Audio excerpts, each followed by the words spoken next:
আজকে আমরা যাচ্ছি ভাইরাল চুই গোস্ত খেতে, যেটা এখন অনলাইনে অনেক ভাইরাল দেখা যায়। তো আমরা আজকে সেটাই খেতে যাব।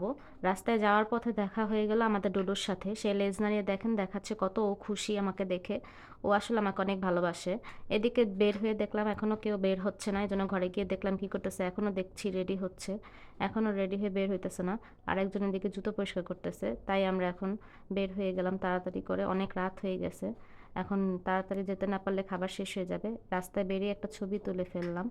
এখন আমরা ছবি টবি তুলে এখন অটোরিকশা নিয়ে বেরিয়ে গেলাম আমাদের উদ্দেশ্যে। এখন আমরা অটোরিকশা নিয়ে যাচ্ছি। অটোরিকশা নিয়ে যাওয়ার পথে দেখেন রাস্তাটা, রাত্রেবেলা রাস্তাটা কত সুন্দর, একদম নিরিবিলি, রাস্তায় কোনো যানজট নেই, একদম নিরিবিলি পরিবেশ। আর দিনের বেলা বের হলে তো একদমই বের হওয়া যায় না, যেমন গরম, রোদের তাপ, যেমন হচ্ছে যানজট থাকে, অনেক কষ্ট। আর ঢাকা শহরে যারা থাকে তারা তো জানেই যে আসলে ঢাকা শহরের রাস্তা কেমন। আসলে আমরা এখন পৌঁছে গেছি। এখন আমরা চলে এসেছি এই যে সিরাজ চুই গোস্তে, যেটা আপনারা সবাই অলরেডি গিয়েছেন। এখন আমরা এই প্রথম যাচ্ছি, আমরা এর আগে কখনো যাই নাই, আজকে প্রথম গেলাম। আজকে দেখবো ওনাদের খাবার কেমন। আসলেই এত অনলাইনে এত হাইপ দিচ্ছিল লাস্ট কয়েকদিন, তো আমরা এই জন্যই যাওয়া, যে আসলে এটার খাবার কি এত মজা কিনা। তাই আজকে আপনাদের জানাবো যে আসলে কি এটার খাবার মজা কিনা। আর এটার ডেকোরেশনও খুব সুন্দর করে করা। আসলে একটা পরিবার নিয়ে বের হওয়ার জন্য পারফেক্ট একটা জায়গা। এখন আমি হাত ধুয়ে নিচ্ছি খাওয়ার আগে। এখন হাত ধুয়ে এসে আমরা সবাই টেবিলে বসে পড়লাম। টেবিলে এখন বসে আমরা এখন যে মেনুটা দেখতে পাচ্ছেন, চুই গোস্ত পার পিস হচ্ছে 190 টাকা, খাসি 200, আলু গোস্ত 190 টাকা। এই ফাঁকে আমি একটা আমার ননদের ছবি, আমার শাশুড়ির ছবি তুলে নিলাম। এখানে একটু ক্যামেরা বন্দি করে নিলাম তাদেরকে।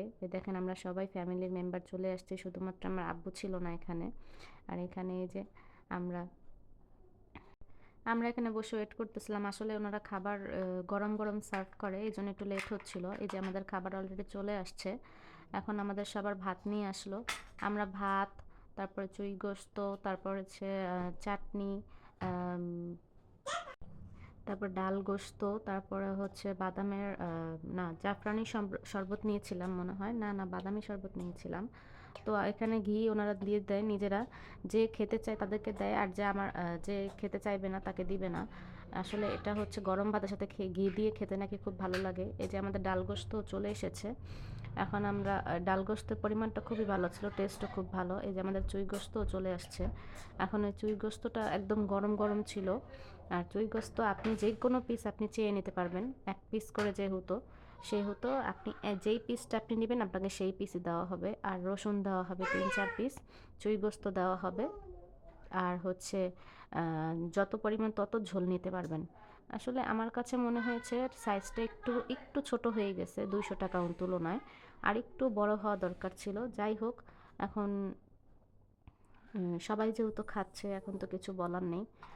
আসলে হাড্ডিওয়ালা মাংসগুলো বেশি খেতে ভালো লাগে, কিন্তু হাড্ডিওয়ালা গোস্তর মধ্যে বেশি মাংস থাকে না, তাই এটা না নেওয়াই বেটার। আমি মনে করি আপনারা যে থলিস্থ সলিড যে পিস থাকে ওই পিসটাই নেওয়ার ট্রাই করবেন, তাহলে দেখবেন ভালো পরিমাণে এক প্লেট ভাত খেয়ে ওঠা যাবে।